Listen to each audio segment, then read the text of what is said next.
So ఇప్పుడు మనం ఈ మజిల్లో ఉన్న గ్యాప్ని క్లోజ్ చేసేస్తున్నాం అండ్ ఆ ప్రాసెస్ ఎలా అనేది మీరు ఒకసారి క్లోజ్ చేసిన తర్వాత చూస్తారు. సో ఇప్పుడు మీరు చూసినట్లయితే ఆల్రెడీ కండలో ఉన్న గ్యాప్కి మధ్యలో మనకు స్టిచెస్ అనేది వేసుకుంటున్నాం సో దట్ ఆ గ్యాప్ అంతా అప్రాక్సిమేట్ అయ్యట్టు. సో ఇది వరకు మీరు చూసిన గ్యాప్ అనేది ఇప్పుడు అబ్జర్వ్ చేయరు. సో ఇప్పుడు మనం మెష్ అనేది ఈ మజిల్ క్లోజ్ చేసిన తర్వాత ఏర్పడిన ప్లాట్ఫామ్ పైన మెష్ పెట్టుకున్న బాగా సెట్ అవుతుంది. సో మనకి క్లోజర్ అనేది జరిగింది.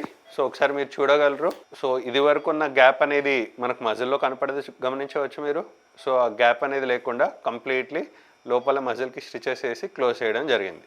So at the same time మనకి ఇది వరకు సర్జరీలో మీరు చూసుకున్నట్లయితే ఫస్ట్లో మనకి ఇక్కడ బాగా ఉబ్బుకొని ఉన్నింది అండ్ వన్స్ ఈ లైట్నంతా మనం లోపల పెట్టగానే మనకి ఇక్కడంతా ఇది వరకు బాగా రెడ్గా వచ్చేది. బట్ ఇప్పుడు మీరు చూస్తే మజిల్లో గ్యాప్ క్లోజ్ అయింది కాబట్టి ఇప్పుడు చూస్తున్నారా మీకు ఆ రెడ్ అనేది అసలు పెద్ద కనపడట్లేదు. బికాజ్ మజిల్లో ఉన్న గ్యాప్ క్లోజ్ అయిపోయింది కాబట్టి ఇంకా మీకు ఆ రెడ్ అనేది కనపడకుండా సెట్ అయిపోయింది.